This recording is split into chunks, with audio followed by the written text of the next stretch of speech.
A very good morning to you from sunny Sonoma as we get ready for day 2 of Ferrari Challenge Weekend number 5, 2026 North American Series. Could be a great day of racing, but of course, first of all, we've got qualifying to do. Delayed by an hour this morning due to some issues locally, but we're ready to go now. And can't wait to see whether or not it's going to be the same faces with those fast times as we had yesterday.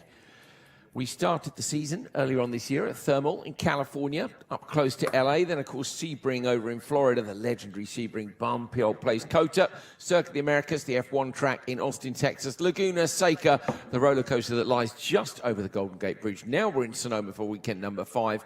Up to Wisconsin, Road America for the 6th one, which is in early September. And then over the Atlantic to the Finale Mondiale at the Circuit of Barcelona, Catalunya, which, of course, is the Formula One track near Barcelona in Spain. Should be fun in November. Could get some tricky weather down there, and we get to measure the top American drivers against the rest of the world.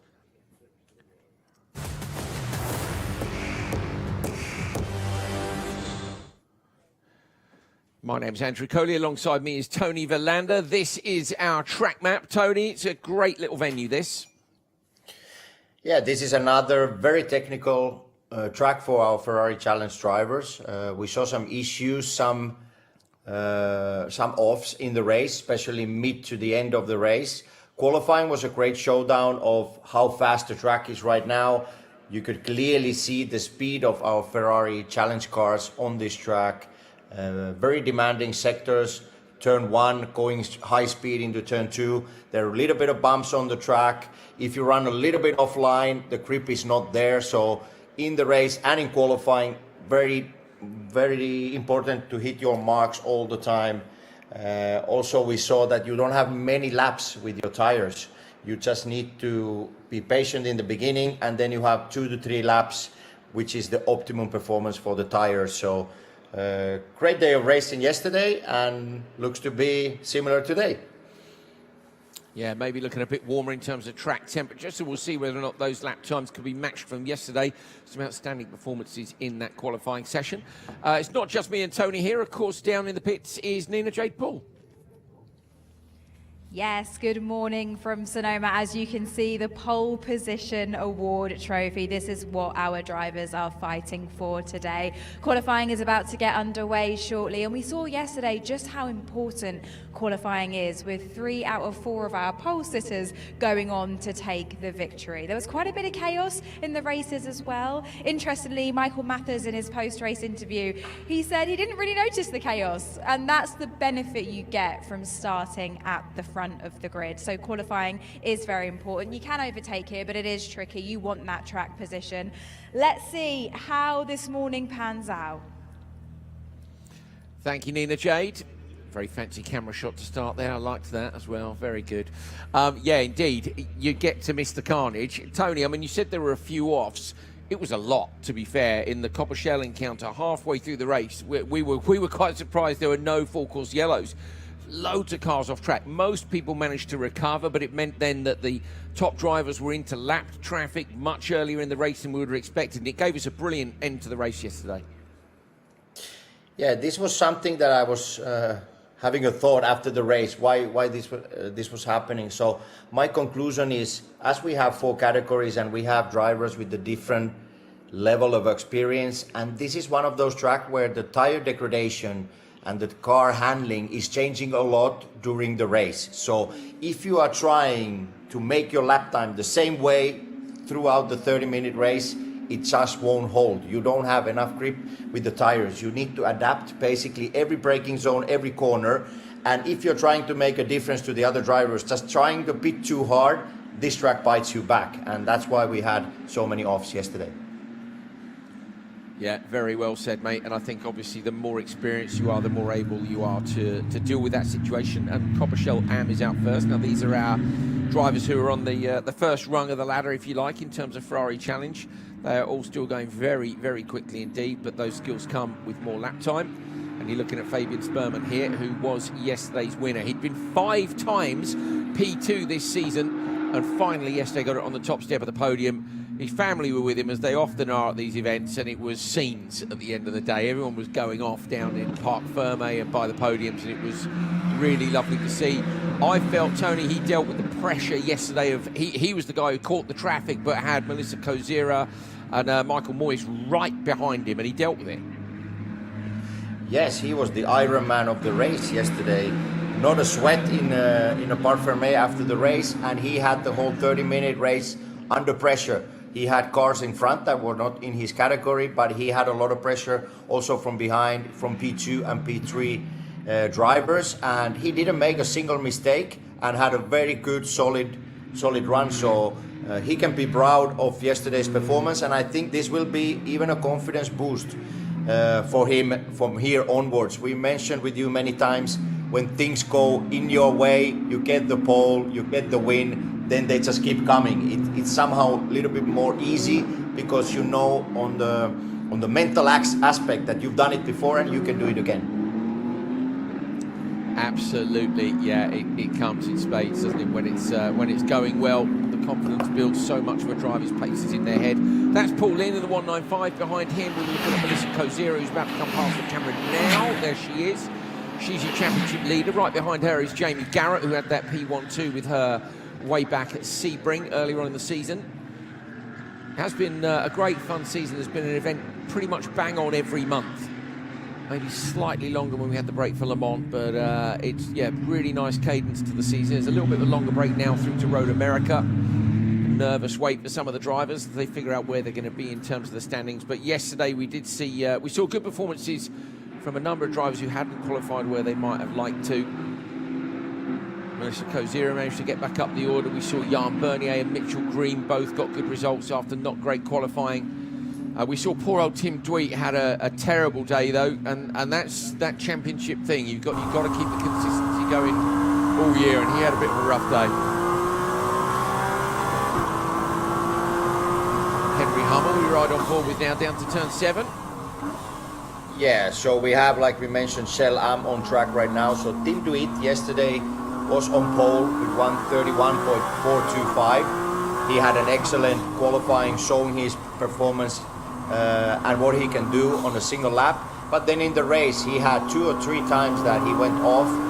So he sort of revenge or comeback race to try to repeat the quali performance and then just improve a little bit for the race and avoid those mistakes. I prefer Revenge, Tony. It sounds more like a Hollywood sequel, you know, The Revenge of Tim Dweet. It's a bit like The Return of the Jedi, isn't it? Yeah, we wish him well today. So he was absolutely rapid yesterday and it just didn't go his way in the race. And that's how it is sometimes. So you live and you learn, and we'll see whether Tim can repeat his pace from quali yesterday. This is turn 1. We saw Lewis Flory sticking up the inside there, on that almost the section of dirty road on the inside. It was a great move. Yeah, we saw some great overtaking opportunities and overtaking maneuvers yesterday. Not an easy track to do it, and you almost need to surprise the other driver, and that was happened with Flory. Just after apex of turn 1, he just carried more speed and was able to make the move before going into turn 2. So that was maybe the maneuver of the day from day 1 of racing. So we mentioned also for Flory that in his category he needs to qualify a bit better to fight for the podium. Yeah, he's a good racer. You said that yesterday. You like the way he races, but he needs to give himself a better chance by not needing to race quite so hard. Bernard Gomez here, currently sitting in P4, but at the minute nobody's set what we would call a competitive time. Nürnberg on a 1:36.7 is some 5 seconds off the pace of yesterday. They are all still warming up their tyres. Tony, we did see some people yesterday bang a lap time in on lap 3, and it is advantageous if you can get it in early. Yeah, you need to have a lot of confidence. This is a demanding track, a lot of elevation changes, a lot of blind corners, meaning that after middle apex of the corner, you don't see where the track is. So you always need to trust, and you need to be on it since the beginning if you just want to nail your qualifying into 1 to 2 laps. We saw some drivers even waiting in the pit lane or doing an out lap, then coming back to the pits, bleed the pressures, wait, and last 6 minutes go back on track. So, but to be able to do that, you need to have the confidence. Otherwise, the other option is start with a little bit less effort, and then step by step improve it, and then by lap 5 or 6 or even 7 try to do your best. But this goes by driver. Also, you need a lot of experience to do that straight away out of the pit lane, having done the race yesterday, and then straight away you're into qualifying today. So you need to know what are your strong points and then play from there. Absolutely. We were looking at Michael Moyes a moment ago with the black and mint green coloured 296. He was P2 yesterday in Cobbleshell-Am.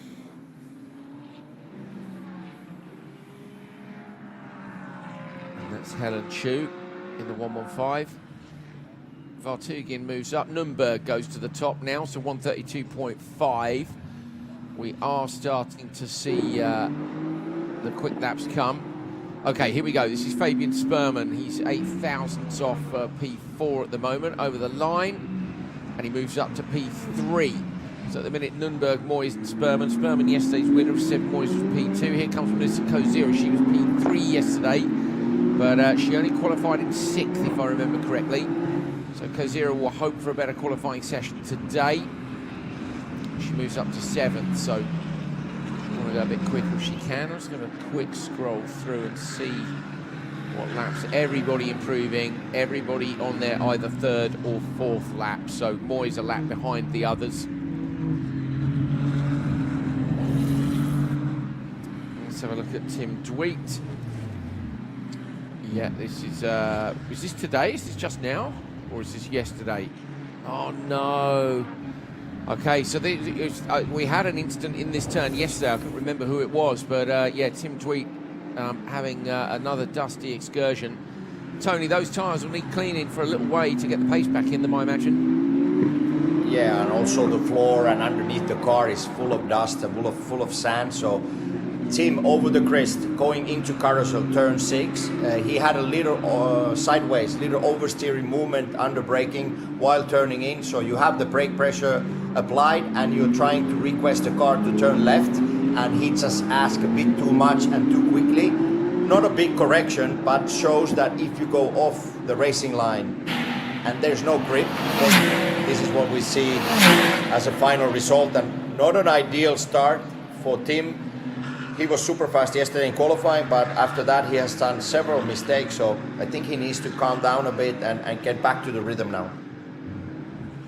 Yeah, he was only on lap 3, Tony, looking at the timing screen. So, and I think this is a bit of a balking situation here. This is the problem with traffic. Finds a way up the inside this time round. It's Paul Lynn. So this lap's going to be a write-off, I'm afraid. It looked like he may have even been slowed down a little bit on the run to the line. So Lynn now really could roll off for this lap if he wanted to. Here's Moyes. Moyes is currently in the top qualifier spot. So he's on the pole with a 132.4, but we're still a second off yesterday's fastest time. But Tony, I reckon looking at the, remember we're an hour later thanks to the delay, and the track temperature was about 10 degrees hotter than quali yesterday, about 10 degrees colder than the racetrack temperature. So I'm not sure we'll get to those times we had yesterday. And this is the thing we mentioned also yesterday. Now Tim Dweet he goes up to P1 with a 131.9, but this is one of those tracks that you cannot be obsessed with one lap time. Saying that Tim Dweet yesterday did a half a second quicker lap time, but you need to adapt every day how the track is. You need to just go step by step, and if you try too much, this is one of those tracks that from one day to another there can be a half a second to a second difference, and very easy to go into overdriving, meaning that you try to do too many things and try to push the car and the tires too much to the limit, and there's just not enough grip. So for sure the temperature doesn't help being one hour later today, but that's just difference between from day to another. And also many offs yesterday, a lot of dirt, a lot of sand on the racing line when we finished the day yesterday. So all these things combined may change the track condition quite a lot. Tim Dweet, impressive to go and stick it on the pole after that off, but Moyes has now just bettered that time to a 31.8 Here comes Dweet now. Let's see if there is still the track, if there is still the lap time in the track. So this is another push lap from Tim Dweet, yesterday's pole sitter. 3 out of the 4, Nina Jade said earlier, 3 out of the 4 pole sitters took the win. Comes across the line and he's going to go quicker. Yes, he does, 1:31.7. So he nicks it by 51 hundredths. Look at this as well, and you look at it, the gap down the side, there's absolutely nothing in it. You could go a second quicker and move up 8 places. Very close. Fabian Sperman. Sperman is currently, where is he? P5. So there's nothing in it. There is that 0.4 gap back to Nürburgring. Sperman doesn't go quicker this time round. Only 4 drivers went quicker on this last lap. Jeffrey Keel, Steve Check, Michael Moyes and Tim Dweet. So maybe, so we can see how many laps most of them. Yeah, most of them now on lap 5 or 6. Still improvements coming now. Paul Lynn moves up a couple of places. Kozira moves up to P7. Looking at Melissa now. So maybe everyone's just having a rest lap, letting the tyres cool off on the previous one. Yeah, now Moyes goes to the top with a similar lap time of yesterday's pole, 1:31.4. Ah, yes. So the track is improving, and the drivers, when they just keep trying to improve the lap time, suddenly you just feel the performance is back to normal, and now we see the lap times really improving. Melissa, she's been in the traffic basically the whole qualifying, so she needs a clear lap, our championship leader. Yeah, we did see her battling hard, didn't we, earlier on this year? She'd be second or third in the row to get out of the pits. She would really get stuck in to try and get track position for a lap. Didn't see where she started this one. Yeah, Moyes has extended that advantage. It was only a small advantage at the top last time. Look through Moyes' results this year, if I find my stats. Yeah, Moyes hasn't had a pole. In fact, yesterday was Moyes' first podium. So Moyes, his first podium yesterday, is he going to get his first pole position today? Jamie Garrett in P12.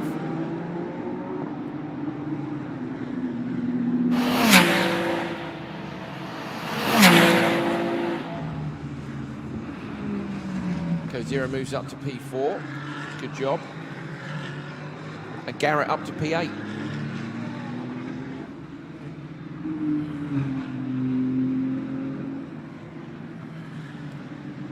Jeffrey Keel currently sitting in the 17th spot. There are a lot of cars on track. I remember when the race is on, I believe yesterday there were 30 cars, total car count, which is where we got round when a few people had spins and incidents. That's how we got into lap traffic pretty quickly.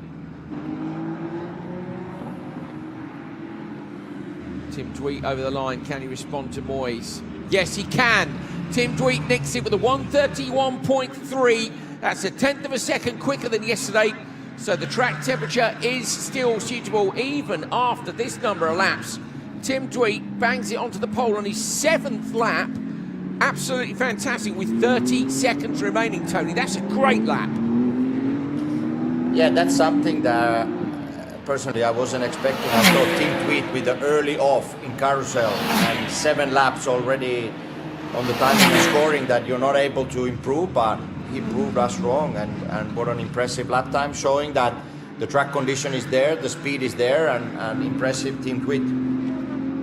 Very well done. Sperman and Corley, yeah, brilliant. Sperman and Corley have just got P5 and P4 respectively. Kozira crosses the line and goes back up to P5, so Kozira finds a good lap time. Jamie Garrett as well takes the checker and moves up 1 spot.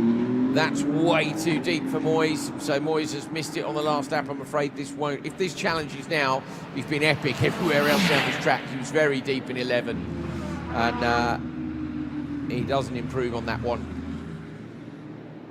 So checker flag is out. Here comes Dweet now, already got the pole, but it looks like it's another quick lap anyway, and this might just be to build the confidence. Say he managed to go fastest on his lap immediately after that off, so he found his confidence very quickly. It's now just a case of getting it done in the race. Tim Dweet crosses the line. The lap time is 2/10 slower, 1/10 slower, sorry, than previously. So another very impressive lap from Tweet. That was a 1:31.4. Just trying to see yesterday, would that have been as quick as his pole was yesterday? Yeah, it was. Yes. Yeah, 1:31, so he's 2,500 slower than his pole yesterday. So Tim Tweed absolutely has the lap times. He's just got to make sure he converts it today after yesterday's not good performance. Roberts moves up into P3. Lots of drivers still improving on their final lap. That's Sweder, I think. Yes, it is. Kenneth Sweder. Him and Helen Chu with very similar liveries. Helen Chu's got the unwrapped front bumper on her car. I think he's rolled off, though. I think these guys are on in laps right now. The clock has stopped. The checker is out. And if that's the case, then it's 2 poles for Tim Tweet. And hopefully, here he is. Hopefully we'll see him convert today.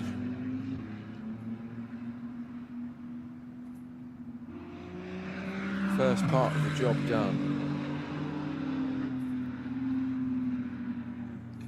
The grey front splitter is an indicator that that was replaced yesterday, and I say after a few excursions.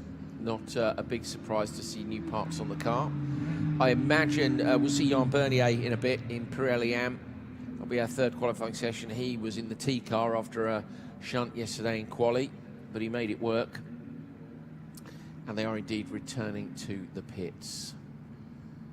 So Nina Jade Paul, I'm sure, will be running up pit lane somewhere with the camera, trying to get hold of Tim, and we can hear from him with the Senna livery on the car. Very cool. Rolling back past Casa Ferrari here at Sonoma. Wonderful hospitality for all our guests. We hope you're having a great day. And if you're watching online, remember you can join us later on, 13:45. That's 1:45 p.m. Pacific time for the Copper Shell and the Trofeo Pirelli races.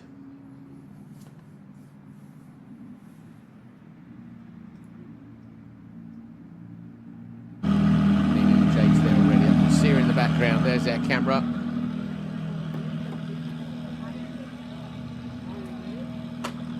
How happy he's going to be after yesterday. Obviously, you're always going to be pleased with the pole, but is he going to be stoked? Or is it just a case of, no, first bit of the job done, I want to do the second bit later?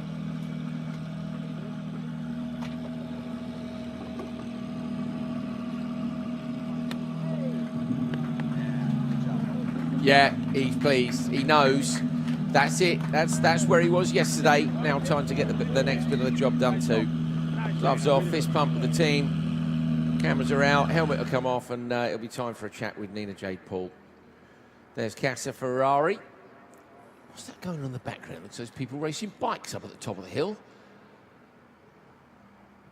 Well, should we send some of our drivers up there, shall we, for a bit of mini-moto action in between? I suspect it would be best to wait until after their races to go mini-moto racing, but it's a cracking venue. Drag strip down the middle of it, lots of different facilities. We see you waving down there in Casa Ferrari. What have you had for breakfast? Omelette, maybe? I recommend the omelette. I do recommend the omelette. Enthusiasm levels are high. Here is Kevin Orsini, who's going to be heading out in a minute to see if he can do the same as yesterday. Got his first pole, followed by his first win in Lightning McQueen. He was over the moon by it. His family were there with him, as is often the case with their Ferrari Challenge drivers. Okay, so Tim Dweet, Tony Verlander called it earlier, the revenge. Could it be the revenge of Tim Dweet as he takes pole on day 2? Just got to get it done later on today. Nina Jade Paul's with him now. Tim, double pole position this weekend, and it was quite an eventful qualifying. You had a moment at the carousel, but you still managed to set that fastest lap. Yes, that was a tricky moment there. I thought, I was afraid we were done, so we got lucky to get back in and didn't damage the car, so everything felt good and went back to pushing, and thankfully turned out the way we wanted it to, so thank the good Lord. Well, you were unlucky yesterday, Tim. Tony said this is your revenge pole position. What have you got to do to get that victory today?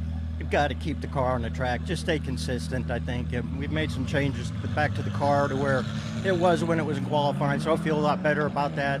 In hindsight, we probably shouldn't have done that, but it is what it is, and we're excited and looking forward to it. So it'll be a fun race. Well, half the job done, and good luck for later. All right, thank you. There we go. The sequel then will happen today. Tim Dweet takes his second pole of the weekend, and we'll be watching closely to see whether or not he can convert that later on. Michael Moyes, Daniel Roberts, Lance Corley, Melissa Kozira, Michael Crow, Fabian Sperman further down. Where did Sperman qualify yesterday, or did he fight through yesterday as well?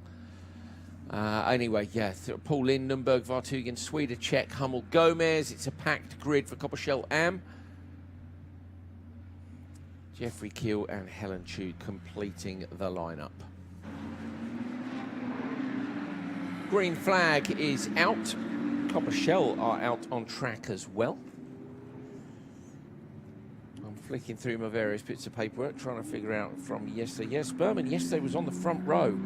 So considering Sperman was the winner yesterday, Tony, he's got a bit of work to do today. Kozira, I think, has qualified slightly better than yesterday, if I remember correctly, but we're seeing the Coppershell cars on their warm-up, but just talking a little bit about Coppershell Am still.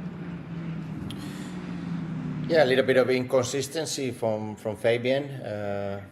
Not as good qualifying as he had yesterday. Even in the race, he was super consistent. Maybe some other drivers behind him had a similar pace or even more pace than he had. So he had a good race, but definitely this morning, the second qualifying didn't really go in his way. We saw some images going through turn 1 into turn 2. He was a little bit offline, struggling maybe with the rear of the car a little bit. Interesting from Tim Dweet's comments after qualifying that behind the scenes, it's a continuous evolution on setup. You keep changing those fine details, ride height, springs, camber, tire pressures. Based on the comments and experience, you learn something in the practice, but qualifying and racing is another thing. What happened in the race? Where was the balance of the car mid-race? Why did you go off? Because the rear came over. The rear was too loose.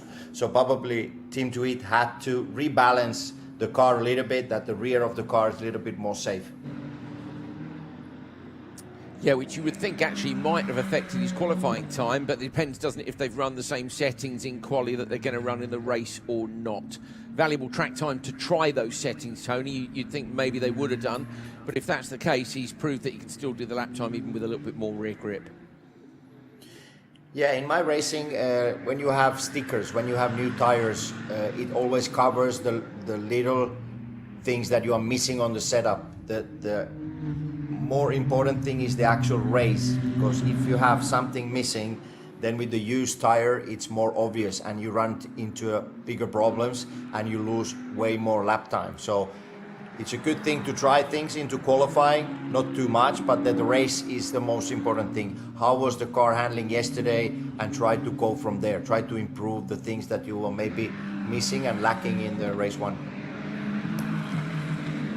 Continuous evolution, as Tim Dweet said. This is still the warm-up laps really for Coppershell. We didn't see anybody posting quick laps until the third at least, and now you can see drivers starting to make a bit of space for themselves.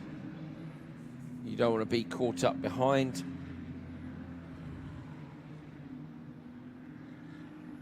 Chuck Whittle very wisely slowing right down up at turn 7. He'll know that there's nobody behind him on track at that point, or if there is, he'll get going just before they get to him. Scott Barry yesterday, good performance.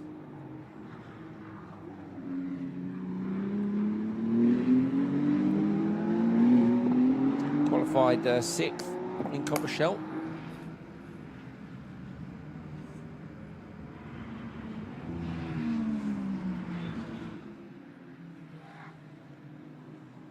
A couple of people passed him in the race, but I say he's a new name to us. Another nice livery, look, the black with the gold on it. Yeah, I had a text message yesterday from Jay Schreitman, good friend of ours and very much involved in the racing with Ferrari, has a 499P Modificata and so on. He said, shout out to Scott Barry, friend of Jay, and he's having his first race ever. So very cool. Nice to have Scott with us and enjoying the weekend with Ferrari Challenge. Absolutely, and that's brilliant to know, Tony. We have a lot of drivers in the course of a year, upwards of 100 drivers, so you'll have to forgive us. We don't know every single driver personally. We do our best to get round and meet them in Casa Ferrari or in the pits in between times. They're normally in and out of various different cars all day, but that is great to know. On his first race meeting, he was qualified 6th, came 7th. That is a fantastic start. And often with the racing, we see with the Ferrari Challenge is the courage to start, courage to be part of the race weekend. Am I good enough? Can I do this? And once you do it, if you enjoy it, then you are hooked. Then you want to do more and more and more. And then the process of trying to improve. First, you set the first standards where you at with the speed, and then you start working continuously to improve with your team, with your driver, coach, engineer, and so on. But if you get a good feeling out of the first ever race weekend, then it's very difficult to stop. I have a great friend who co-announces with me, Tony, on the rallycross, and he has a rallycross car himself, and he calls it a terrible addiction. And you'll know exactly what I mean. Once you get into it, you can't stop. You just want to do a bit more, do a few more laps, spend a bit more money sometimes. It's not the easiest sport to practice. I kind of wish I'd been good at soccer. You know, kicking a ball against the wall is a lot easier to practice, isn't it? Tennis, much easier. Yeah, we had the images now 116, so the Lightning McQueen, Kevin Orsini, what a day yesterday. First ever pole, and the reaction and the acceleration he had at the race start, he pulled away 3-4 car lengths already on the main straight. P1 in the race, he had a 3-second gap most of the race, was controlling the pace, and then in the end, I think he extended it to 5 seconds or even more. So great day, always positive energy around Kevin Orsini. So he's really proud of his family, proud of the racing, and he's very, he brings smiles around him when you see him in the interviews or in the paddock. He absolutely does. He seems to be on a cool down lap here after putting in a good one at the start. 1:31.1 is the pole time of Charlie Minard, which is actually quicker than Orsini went yesterday.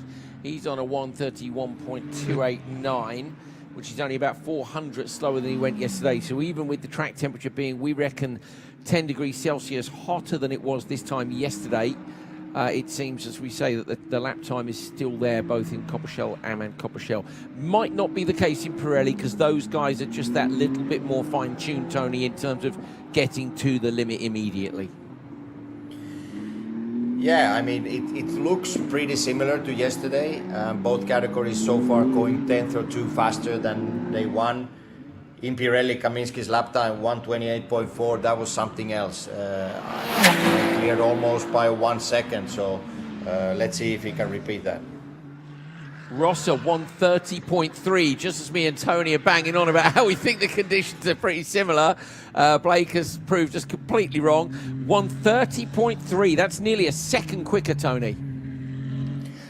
But the thing yesterday, it looked like Blake Rosser was struggling a bit yesterday. He wasn't on his normal form, the form we've seen so far this season. So I think his performance now is that he's on top of his game, that yesterday things were not going in his way. So I think this is more testimony of the speed he was missing and the potential he had, and today he was able to show it on track. Yeah, he is our championship leader. I'm just looking, he's had 2 poles already this year. One back at Sebring and one in Kota as well. But I believe he moved up from the AM category, but I don't think he had the poles when he was in thermal at the start of the year. I can't remember. So if a driver is performing really well at the start of the year, they sometimes get reclassified immediately, and that's what happened with Rosser. And it was clearly the right thing, because he's straight to the top of the timesheets here and say leads the championship. At the minute, a 0.7 advantage over Charlie Minard. Yeah, right now our pole sitter, Blake Rosser, he started late his racing career, and when he tried GT cars, he fell in love, and his big passion is one day to drive the 499P Modificata. I had a long chat with him in Laguna, and he just loves what he's doing right now and very passionate, but you can also see the talent he has. Not not experienced racer from young age, started later on already in the business world and started late, but still showing great potential and great skills on track. Yeah, absolutely. He's been flying. Charlie Menard manages to take a 10th off. I think that might be an improvement from him. Yes, it is. So he takes a 10th off, but he's still 0.6 back.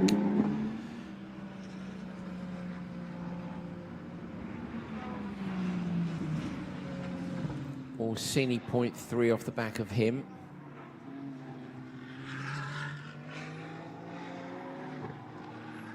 Orsini, we think, has pitted as well, our directors are telling us from their cameras. So Orsini, if Orsini settled for P3, I don't think that's a bad decision, Tony, particularly with the experience of yesterday and tyre wear.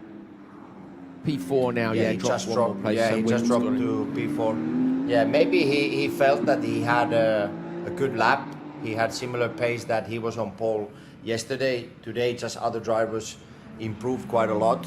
And where does this improvement come from? It comes from experience. You get one set of tires more. You work with your team. You see the data. You see the onboard videos.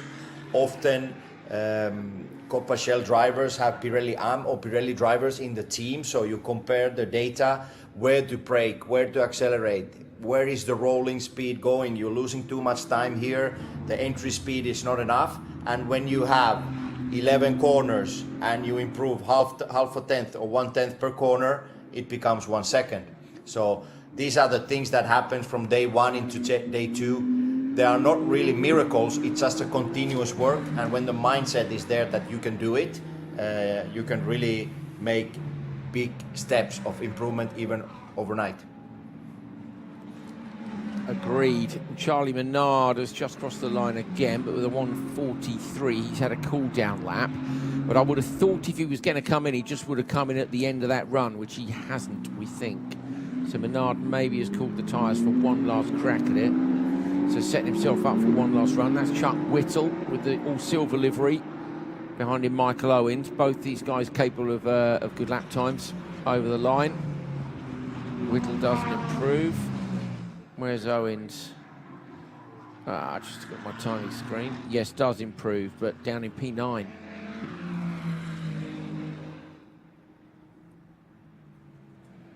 Here's Charlie Menard, your second place driver. As we say, we felt, well, he had a slow lap last time round, so he's a little bit deep in 7. Misses the apex in and out by a couple of feet. That doesn't necessarily mean he's lost time. If he's maintained the speed through the corner, he might still get away with that. And here's the slight undulation on the run back towards the end of the lap. Little lifts all the way through here, just subtle lifts over the curbs. You just hear the rump noise as it runs over the curb. He hasn't quit the lap, so Menard's still trying one last time to depose Rosser. He'll have the splits on his dash. We don't have that information. He's early on the throttle. Trusted the rear of the car there big time through the left-hander. Is he going to go quicker or not? Menard crosses the line. And he does not, I'm afraid. So Menard with the 131.1 on that last time round. And his best is a 130.9. So he's only 0.2 of a second off. And this time I'm pretty sure he's quit the session. Roy Carroll down in P12 at the moment.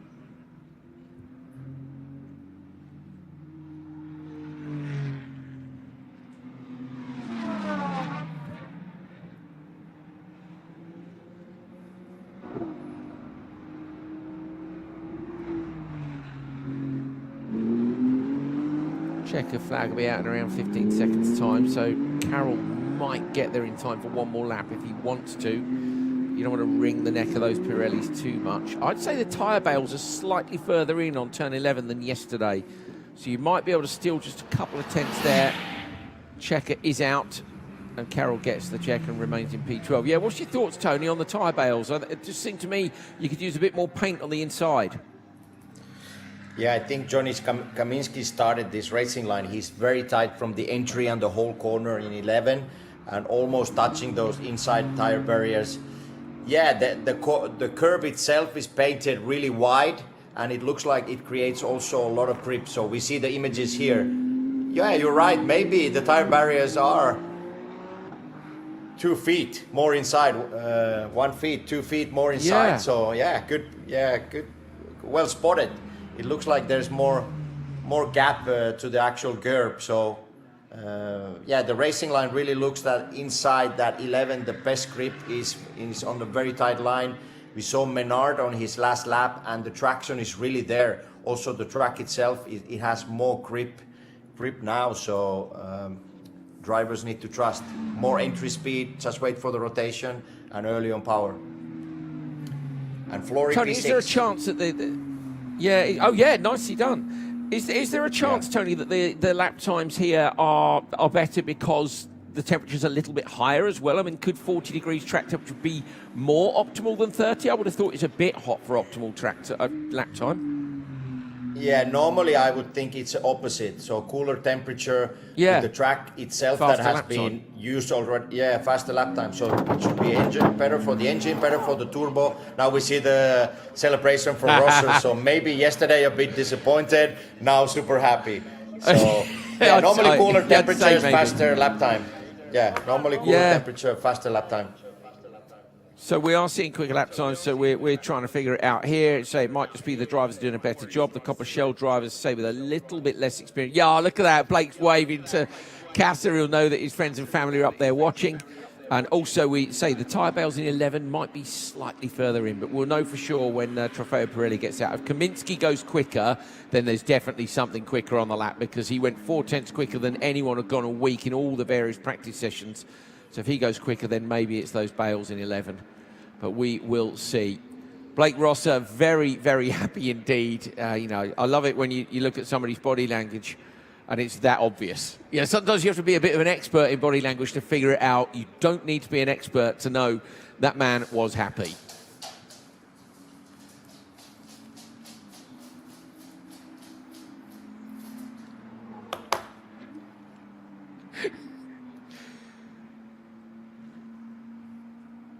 Blake Ross, with a big smile on his face, he's with Nina Jade Paul now.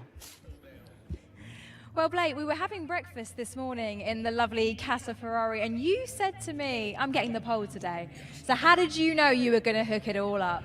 Well, I just saw my data yesterday, saw where my lap times, where I corners put everything together at a 30.8, and I just saw where I made some mistakes today. I said, I'm going to go out and nail it first lap. If not, I'll keep pushing. But after I saw 33, I said, okay, let's see if they can catch it. Well, you are the championship leader of your class as well, Blake. What do you feel about later? Can you convert this into a victory? That's the goal. That's the goal for sure. I know I got some fast guys behind me, but they got to chase the rabbit. Well, you've started the day doing everything right. Congratulations and good luck for later. Thank you. This one's for you, baby. Oh, that's cute, isn't it? This is for you, baby, he says. He's very happy indeed. Nice one, Blake. Always a pleasure. There's the award for his pole position. He'll be very happy with that. Those are on display in Casa Ferrari until they go out to be given to the drivers. Track map on there for the venue that we're at, and that, of course, is Sonoma. Blake Rosser takes the pole, the championship leader, with a brilliant performance. He said he'd looked at the data and he could find, he knew the lap time was out there if he put it all together. He did put it all together, and he's 0.6 ahead of Charlie Menard. Then it's Whittle, Orsini, Barry, Flory, Dayton, and Waltersdorf, your top 8. And we'll see further down the order, Owens, Moss, Evans, Carroll, and Lully. So 30 cars will be in the Copper Shell race later on today.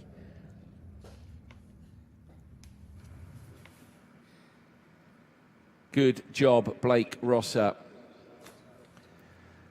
There is Jan Bernier. I suspect that's, yes, it is still the T car. You can see the T on the side of the car. So Bernier yesterday with an off during quali.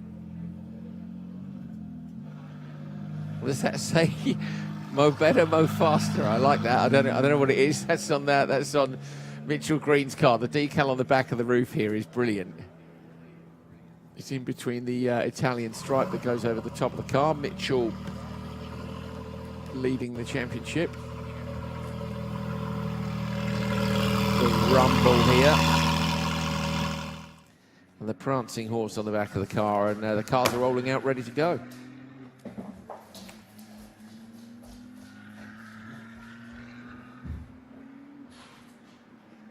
Green flag for the session.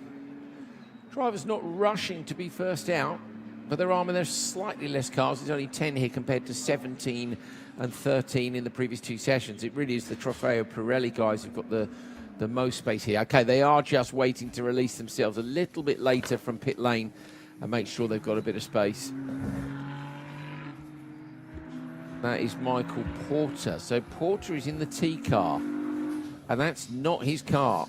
Well, it's not his livery. That's not to say it's not his car, but that is 6. Oh, okay, we're saying Hayden Gibson. Sorry, I'm looking at position, not car number. Stupid boy, Andrew.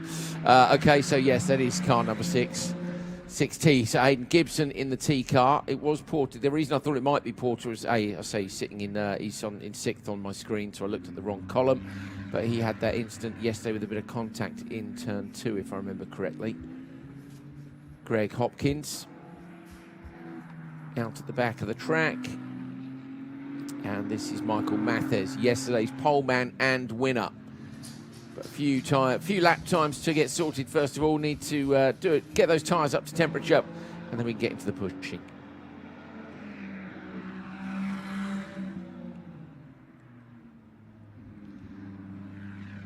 The 21 is Kevin Gutierrez. Now, Gutierrez has been quick this year. I'll have a look back at the stats and see whereabouts he is. No, that's Compashell, Andrew. We need to get on to Trofeo Pirelli now. There is announcer problems is the number of pieces of paper you have in front of you.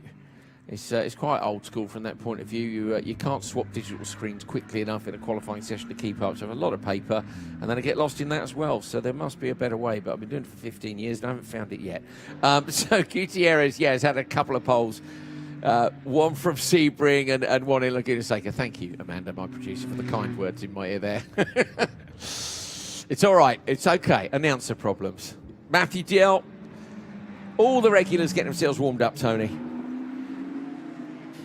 Yeah, it's a similar procedure like yesterday. These drivers know that you have probably 2 to 3 laps when you have the optimum grip.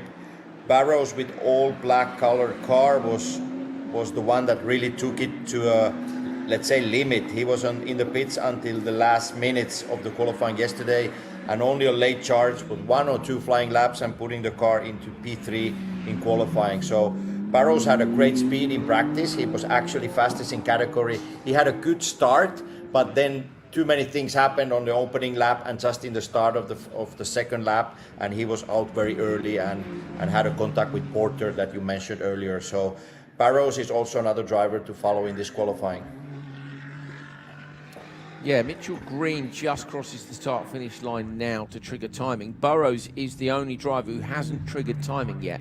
So is Burrows doing a sneaky one and sitting in the pits again with the confidence he knows he's got the pace to do it? Fair play if that's the case. Here is Mitchell Green.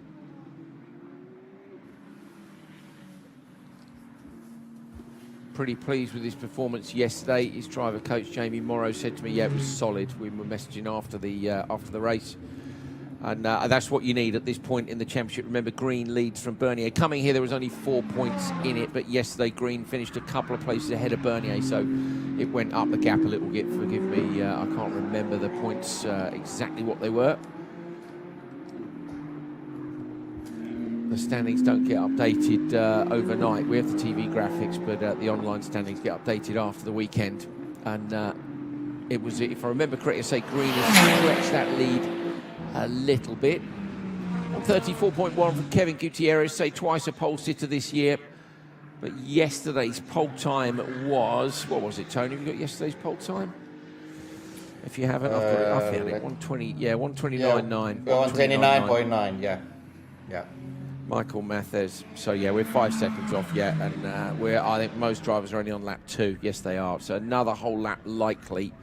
And we saw what happens if you went early. So Tim Tweet tried to go on lap 3 for a push lap in the last one and had a spin. He managed to get it sorted later on in the session, but you just can't go for it too early if you haven't got the balance in the car right. Tony, in terms of tyre warm-up, front end or rear end first normally? Normally, Ferrari Challenge car, the rear comes in earlier, so you're struggling in the warm-up process to get the heat to the front tires. you are picking a little bit more understeer, and you need to wait for those front tire temps to come up. And once you feel the reaction is there with the front, those are the next few laps that you really need to go for it. So normally warm-up process is rear first, and you wait a few more laps for the front. Watch for Mathes here, this could be a good time. And it is 129.7. He immediately goes 2/10 quicker. Saw he was on a push, and Gutierrez in front of him had just gone to the top of the table as well. So 129.7 quicker. I think if I'm correct, I think all three categories have gone faster than they went yesterday. And with the track temperatures up, I say we're figuring it out as we go. Porter up to P3. This is basically the cars as they're coming over the line in order on their third lap. Matthew DL moves up to 7th. Jan Bernier into P3, 0.8 off. So Mathes' time is looking good. Mitchell Green now, championship leader. Out to turn 11, over the checker line. Here he is. That's the timing loop. He's still on a warm-up, definitely 4.2 back. So Mitchell Green taking his time. This might be the first lap where we really see him go for it. Got his sensible head on, Tony. Yeah, but Mitchell Green yesterday, not quite qualifying like you mentioned, but then really strong charge in the opening laps. Him and Bernier making several positions and had a good speed, almost charging for the race win. It looked like he had so much speed in him and in his race car. Things a little bit more settled down mid-race towards the end of the race, but Mitchell Green is for sure one driver to follow. Needs a perfect qualifying to be at the front, but maybe today he can do it. Indeed, here's his sparring partner, Jan Bernier, coming up through the far end of the course, the S's. It's turn 9 over the crest, now a dip down, 8A, sorry, over the crest, then into 9. And you'll see him through the right-hander and on the run down to turn 11, there it is. And this is that big, crucial braking zone. You can see the one dip, so just at the start of pit lane, you can see a big black area of tarmac, and that's a compression where more of the wheels are locking than elsewhere in the braking zone. Take a look next time we come past there. Bernier up to P3, was in P3, but he was beaten by a couple of drivers and drops back down. Mitchell Green, I think this is Green's first push lap, so Green will want to match Bernier at least, or be in the mix. And he does, beats Bernier by 1/10 of a second. They're at it again, Tony. Yeah, always these two drivers keep finding themselves in qualifying in the race.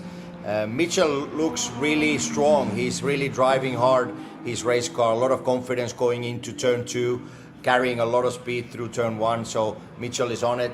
This could be another lap of improvement for him. He has also a very tight line here in turn 11. He has a lot of traction from his green Ferrari, so Mitchell is on it. Over the line now for Gutierrez, moves to P2. Thought he looked quick in turn 11. Bernier didn't use all the curb in turn 11 where those bales are further back. Mitchell Green did. Yeah, we've spotted a lot of difference racing line with the racing line here in the last turn.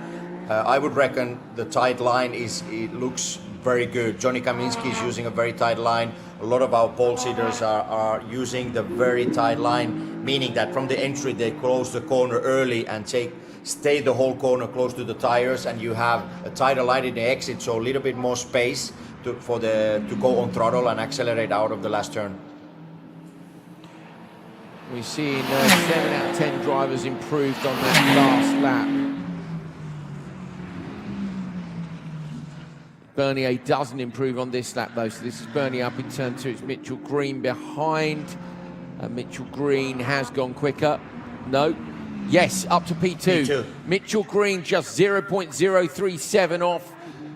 Good job. So Mitchell Green does go quicker. So that's 2 laps in a row now where he's gone quicker. And Tony, you said this is the way to do it. You keep going until you go slower.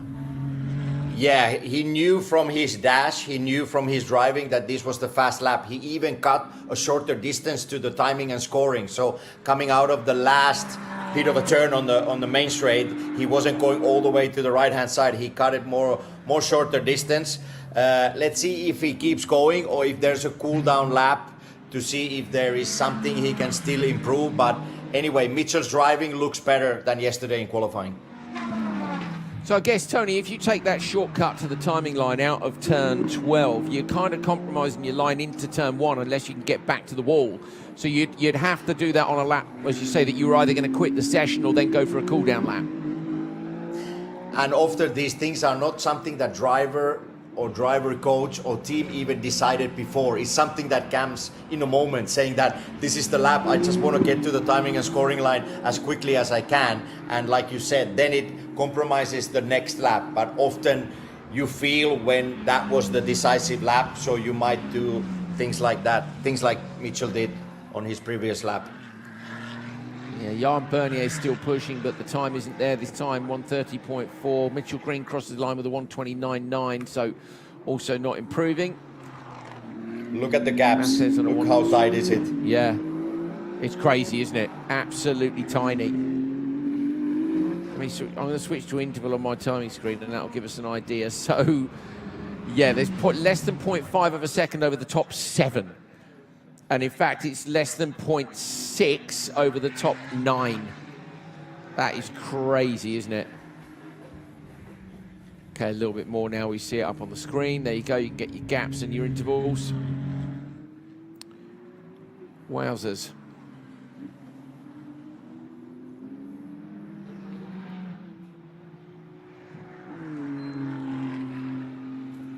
So drivers still improving. Matthes 1:29.7, so that's still that time.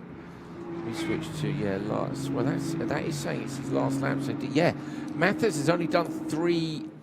Or no, maybe that's the 3. We don't have the. Yes, we do have the total. Matthes has done 3 total laps, and the third one was his lap time. So that's impressive, Tony. He's come out and done the lap time and then pitted. And fair enough, when he was on pole yesterday and he'd gone 2/10 quicker, you'd think he's safe. Oh, and it's off. Gutierrez has dropped it. That's in the carousel. I don't think he's put it in the wall. He manages to get out of the way. That puts a bit of dirt on the outside of the corner, but it doesn't look like it's dirty on the racing line with 2 minutes to go. Let's have a look at this. Tony, talk us through it. Yeah, just wide in the entry. And like Team tweet, Team had a little moment in the entry. Gutierrez just carrying too much speed, and he's almost a car width too much to the right, and there is not enough grip. Gutierrez has also done many laps. He was almost straight away out on track, and he was very aggressive since the opening laps, and he's been basically there, I think, the whole session. So good performance from him, but later in the session he had this mistake going into carousel. Yeah, you're right. He's done 6, so that'll be 7 when he ticks over the timing line this time. Jan Bernier, last one was a 1:38, so he's had a slow down lap. Is Bernier going to go for one more push lap? He's still off. Okay, is he making space? He lets Mitchell Green through. Is he going to follow Mitchell? That's an interesting move if he does. So Green is Mitchell still pushing, because in P2 he's sitting well here. I would have thought by now he might be thinking of tyres, but if the splits are showing well on the steering wheel, maybe not. Mitchell Green continuing around the lap. If he splits left, he's quitting the session, and he does. So Mitchell Green's quitting. Behind him, what does Bernier do? He quits. No, he goes. Okay, so Bernier's had a rest lap. He's rested the tyres for at least 1, if not 2 laps, and this is his last chance to lose. Now he uses more of the paint in turn 11.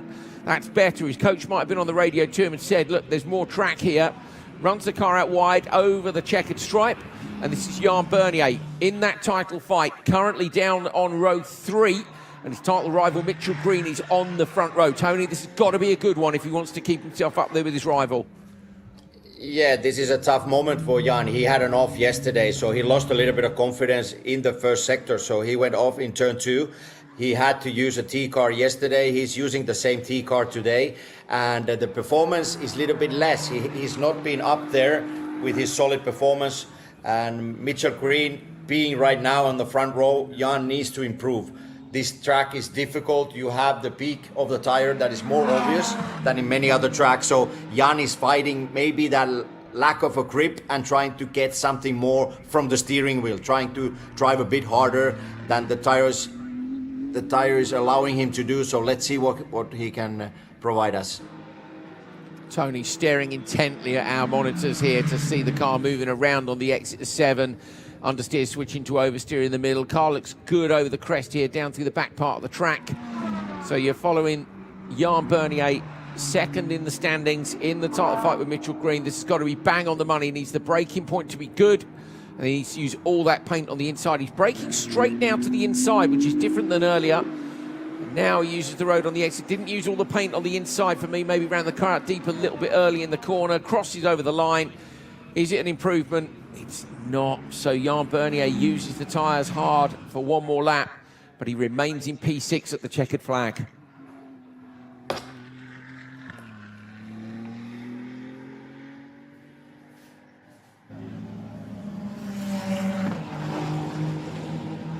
It is very tight, as you can see.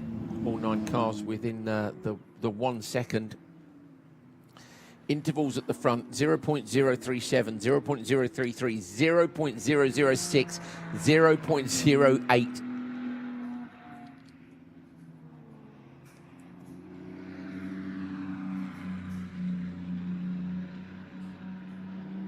Yeah, in the end, Barrows didn't set a lap time. A driver that was really fast yesterday. So he's sitting P10 without a lap time. So maybe due to the penalties, he will start last, or maybe technical issues with the car. I don't have the exact information, but unfortunate not to see Barrows in this qualifying. Yeah, he had that contact yesterday, so we'll see whether he can get it out. Michael Mathes is here. The top 5 cars separated by less than 0.2 of a second, but he is on the pole again. Yes, Michael, I don't know if you heard that, but the top 5 cars were separated by less than 0.2 of a second. It was extremely tight out there. Does that make it even more better? I don't know if it makes it any more better. It was the toughest or the longest 5 minutes that I've had, just sort of watching the times from the pit here and hoping I was going to stay on top. But yeah, it's an incredibly competitive group. It's just so competitive. You said to me yesterday you didn't notice all of the chaos going on behind you during the race. Are you hoping for more of the same today? You just focus on your race out front? I'll focus on my race out front, but no, I don't hope for any chaos. These are all these guys are people we race with, we know, we're friends with, right? I want the best for them as well, right? So good, clean race is what I look forward to. And tyres feeling good. I think you only did 3 laps, is that right? Yeah, we've got to save some tires. It's getting hot out there, and hopefully that'll give a little bit of an edge. Good job. Good luck later. Thank you. What a lovely man, first of all, to wish all his competitors a great day's racing. That is the spirit of Ferrari Challenge. It really is. We're all friends. We're all out here racing together. Michael Mathes, the Canadian driver, yesterday's pole sitter and winner, takes pole again today. But as we said, 0.2 of a second over the top 5. Green on the front row, championship leader. Gutierrez, Porter, Hopkins, Bernier down in P6. Then Matthew Diel 7th, Sunho Lee in 8th. And I think we've got one more driver. We have Hayden Gibson, P9. No time for Martin Burrows. Is that a car issue from yesterday's contact, or is he just going to wait and start from pit lane? We'll find out later on today. One qualifying session left to go. Tony, a quick word back there for Mathes to have only done 3 laps. And he said it himself, he hated sitting in the pit watching the timing screen. But he did it. It's brave. You go out, you do your time, you go, that's the best I'm going to do. If anyone else has got it, let's go. And nobody else had it. So he's got the pole, and he's got tyres which are pretty much sticker tyres with only 3 laps on. That's a fantastic run. Yeah, that's the ideal approach in qualifying when you are going into a race where the tire degradation is one big thing. So that was planned before qualifying, and he did it perfectly. So very well done. Shows the talent, shows the confidence he has, and he only needed those 3 flying laps. So that's very, very well done in qualifying. Maybe sometimes you leave something on the table, so maybe he had even more performance. But knowing that you have only these 2-3 laps, you maybe set a little bit lower fuel load on the car, and then you just don't want to. You start the lap strong, and then the last 2 sectors you just don't want to mess it up. So maybe you even leave something on the table. So maybe even a 29.5 could have been possible for Mathes. Well, let's see what's possible for these guys. You're looking at Johnny Kaminsky, yesterday's pole sitter, 8 out of 9 poles this year. Jeremy Clark stole one off him at Kota earlier on this year. This is race 10 of the season, weekend number 5. All races are double headers, of course. 6 wins, 8 poles. It's a brilliant season for Johnny Kaminsky. Yesterday, the lap time was 1:28.4. Now, during the week, he'd only done a 1:28.8. We've seen other drivers going quickly. We are having a little guess, and it is a guess, that maybe the tyre bales are slightly further in. Maybe we can blame Blake Rosser for that, Tony, because he took his wing mirror off on one yesterday. So maybe Blake's nudged him in. But either way, the track layout is as the track layout is. And that corner in front of Casa Ferrari is proving to be crucial for ultimate lap time. Here's Roberto Perina. Yesterday, Perina had a technical issue on his out lap, if I remember correctly, and couldn't complete a fast lap. Here's George Grinsvich, the third. He had a good run yesterday, 2P3 overall. And, of course, we have the addition of David Biton today. Doesn't race Saturdays, but he's here with us for Sunday. And we have an onboard lap with him, which I'm sure we'll show you later on today. And Biton will be looking to get a good run in here as well.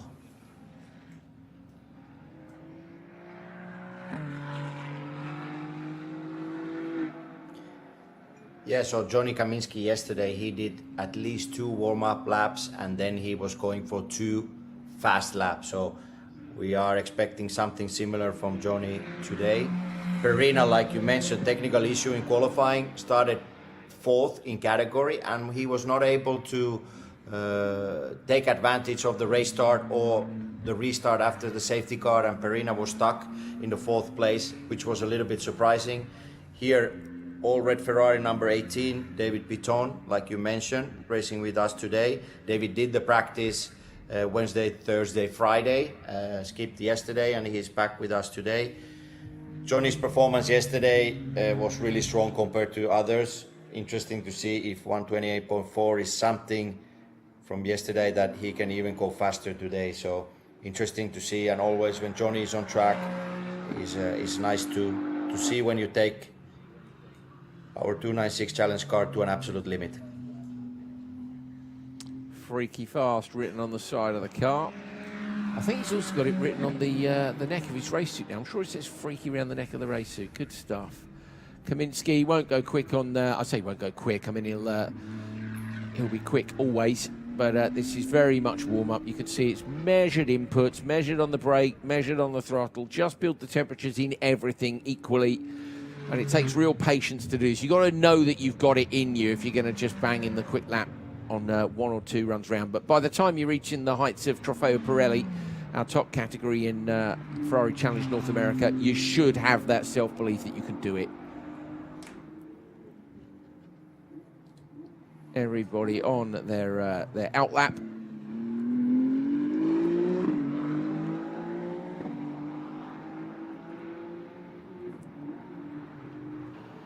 Kaminsky goes the line first. Yeah. 1:35.6. You think he'll go this time, Tony? No, not yet. No, not yet, I think. No. Yeah, similar time, but Perina's gone quicker, but obviously these are all warm-up laps. So I think it'll be one more. I think it'll be one more slow lap, and then I think we'll see them bang in a couple of quick ones. And I wouldn't be surprised to see all 5 cars parked in the pit before the end of the session, because these guys will know how valuable the extra rubber is on those Pirellis come the race later on this afternoon. 54 degrees Celsius was the track temperature yesterday. With the weather being very similar today, we can expect it to be that hot. And Tony, we reckoned about halfway point in the race was where the tyres dropped off. Yeah, you could clearly see yesterday in the race that even the drivers that really were charging forward, then 10 minutes left on the clock, you start matching the pace of the cars around you. You don't have that extra grip anymore. You don't have the performance left that you had early in the race, and then you just start to follow other cars a bit more. So the moments in the race are the actual race start and the opening laps, the first 2-3 laps, where you can really gain places and try to make advantage of drivers maybe struggling with the grip or performance early on, and then move forward. Perina looks to be pushing quite hard to me here. He's late on the brakes, but I think Kaminsky's done a 1:31.0, so yeah, okay, that's the second warm-up lap. This should be the same for Perina. Let's see what he does as he crosses the line. He is on a 1:32.6, and this should be the push lap. So Will Kaminsky do it in 1? Yesterday's margin was 9/10 of a second, but yesterday Perina didn't circulate during the session, and he didn't have David Beaton in the session. And Beaton, look, has already gone 0.1 behind. Grinzevich 129.4. That's only a second off, and that's actually for Grinzevich. That's only a 10th of his lap time from yesterday. It's a second off Kaminsky's time. This is Kaminsky. Is he on a pole lap or not? Favre 129.0. So that's quicker than he went yesterday by 0.5 of a second. So the track is definitely quicker today, in my opinion. These drivers are not the kind of guys who find 0.5 overnight. They're good enough to find that yesterday. So something about the track is quicker, whether it's turn 11 or something else. Kaminsky, 2 measured laps. The others have gone slightly earlier. They're all on lap 3 at the moment. He comes down now to the braking zone. There's that bump on the way in. Just radiuses the corner in, and look at this. Follows the curb around, and he's inside again on the paint, both on the way in and on the way out. To the wall, into the inside line now. Kaminsky, is this going to be enough on his first big push lap? It is. 128.6. He's 2/10 off yesterday's lap time. That one, in theory, that's still 7/10. Oh no, Favre, look, only 3/10 behind. Perina over the line. 0.6 back. I don't know whether or not he can park it just yet, Tony. Yeah, I think he just needs to keep going and see the predicted lap time on the dash. The others are still not matching Johnny's pace, so 28.6 is still an impressive lap time, but missing few tenths from yesterday. So let's see if Johnny keeps going and finishes this lap. Favre coming around 29.0 last time, currently in P2. 3/10 off, nearly 4/10 off. Is he going to go quicker or not? He does not. 134.9. Beaton was just a 10th off Kaminsky on the previous warm-up lap. This has got to be a good one if he wants to get right up there with him. Grinzevich is within reach, certainly, but not this time round. So Perina and Kaminsky, the only drivers to improve on this one. Kaminsky, to me, Tony, still looks like he's on one here. Kaminsky out to the curbs. You hear the noise as the Pirellis vibrate over the curb. The rear of the 296 moves a little bit on the brakes, in over the paint, early on the throttle. He trusts that car even when it's on the curb. Kaminsky, 128.6. He's 2/10 off yesterday's time. What can he do? Doesn't improve, 128.7. So I think he'll call that quits, but let's see. Favre only being 0.3 behind, didn't improve. Perina improved last time round. This is the last driver who improved on the previous lap. Roberto Perina, can he move himself up just a little way further? No, he can't. So none of these drivers improving on their second lap round, Tony. Yeah, Johnny's car looks a little bit more lively than yesterday, meaning a little bit more nervous. Braking into 11, little bit of movement. Mid-corner, turn 11. The car doesn't really grip the same way like it had the traction yesterday. You have a little bit more sideways movement. He's going closer to the outside wall, leaving turn 11. So he's trying hard, but I think he had a little bit more grip yesterday. So maybe for that reason, he's not able to improve his lap time, at least not yet. David Beaton continues. Brad Favre has gone pits. You saw him driving in at the bottom of your screens. Beaton would be the driver I would have money on going a bit longer in the session, but he doesn't improve on this lap either. So Kaminsky, either a rest lap. I mean, he could just go for another straight push lap through. I don't know whether we're going to pick him up or not, and then we'll be able to see whether he's going quickly. No, he's cruising. He's cruising. So Kaminsky is cruising. So we'll see whether him and Perina come in. I think they'll come in. I think they'll come in at the end of this lap. Perina might like to have a crack at the front row. Perina's got attitude on the car. He's not coming in. So Perina's going to go for one more. In the background, Kaminsky might go pit. So I don't think this was a push lap from Perina, but I might be wrong as he comes over the line. Let's see if he can. No, 136. So Perina's had a rest lap.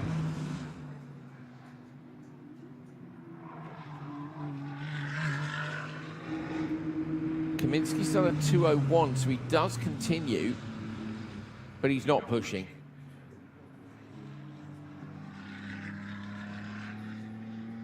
So he's having a 2-lap cruise round, Tony. That won't take much in terms of tyre life. That's just a case of cooling everything down nicely. Yeah, maybe he's staying on track. There is a little bit less than 5 minutes on the clock, and trying to see if somebody is still improving, maybe waiting Perina's next lap if there is something magical on it. Perina's launch for his lap now was better than his actually, I think, when he's on a flying lap. He had that tight racing line in turn 11, but you could still hear the tires screaming, tires sliding a bit in turn 2, even on this fast lap. So I think he's packed up now. Yeah, I think he has as well. You can see more pitch in the car if they're really pushing through this section of the track. So he will have been watching the splits on his wheel. Grinzovic is off, so George Grinzovic third is off. That looks like the, where is it? Oh, that's the exit of turn 3, yeah, before turn 4. So over the crest.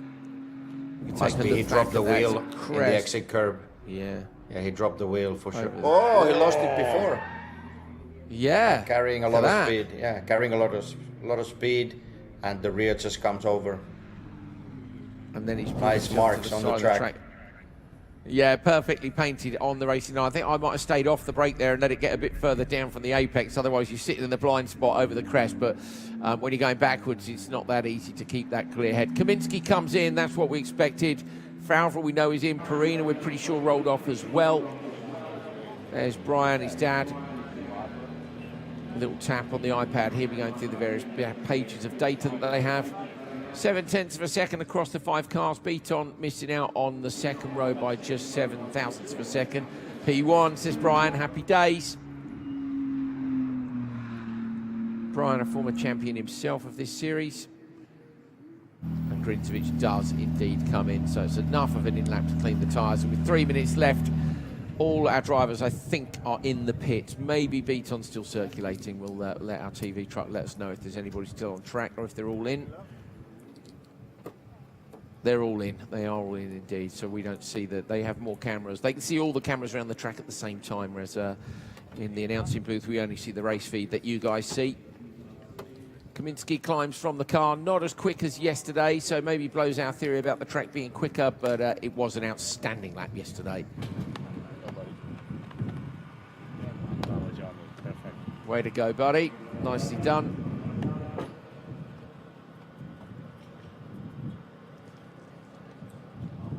Sticks the communication lead up on top of the helmet. There's just a tiny patch of sticky back Velcro on top of the helmet, which you put your comms lead onto, and that's it's not so important in things like Challenge where you don't need to get in and out of the car quickly, but if you're looking to move on to GT racing where you're looking at driver swaps very quickly, you'd need to build those habits now, because when you're trying to swap in the pits very fast indeed, you can't be sitting on comms leads and things and having to, oh, sorry, can you just get that lead out from behind my back? There is no time, so it's a good habit to build up now.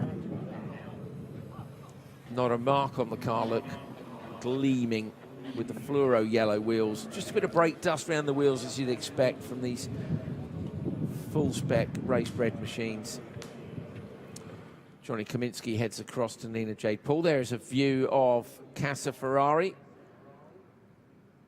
Beautiful array of cars parked up down there. And a fantastic array of food as well, if you fancy it. Very nice. Kids in Ferrari race gear as well. That's what we like to see, supporting the correct team. Nina J. Paul is with Johnny Kaminsky. He continues his brilliant run of pole positions. Here he is. Johnny, another pole. Congratulations. Now, talk to us about your consistency. You've been incredibly consistent throughout the entire season. Does this feeling of poles, wins, ever get old? No. I mean, every event, I'm always working hard into it, and just my work ethic and off the track, there's a lot of prep going into these events. So overall, super happy how the week's going so far. I mean, early this week, the team worked extremely hard to get me up to this speed, and the car was amazing. So I can't thank the 111 team enough. Can't thank the sponsors, and my dad, and my mom, and my family. So it's been great. How was the balance of the car and the grip out on track compared to yesterday? Yeah, it was definitely a little bit hotter. Yesterday was cooler because it was earlier, but still, I mean, the grip around here is pretty good than the other tracks on the schedule so far, so it was good. Well, congratulations, Johnny. You're going to have to get a very big shelf for all of these awards. Here is your pole position award. Yeah, good stuff. As you said, they were out later. There was an hour delay to qualifying, but also, of course, yesterday Pirelli went first, and today they go second, so they have had the hottest of the temperatures. Confirmation of the result from qualifying for Trofeo Pirelli coming up for you. Johnny Kaminsky takes the pole, 128.6. Brad Falvera with a good job to be in P2. Then Roberto Perina, George Grinzovic the third, and David Beaton in P5.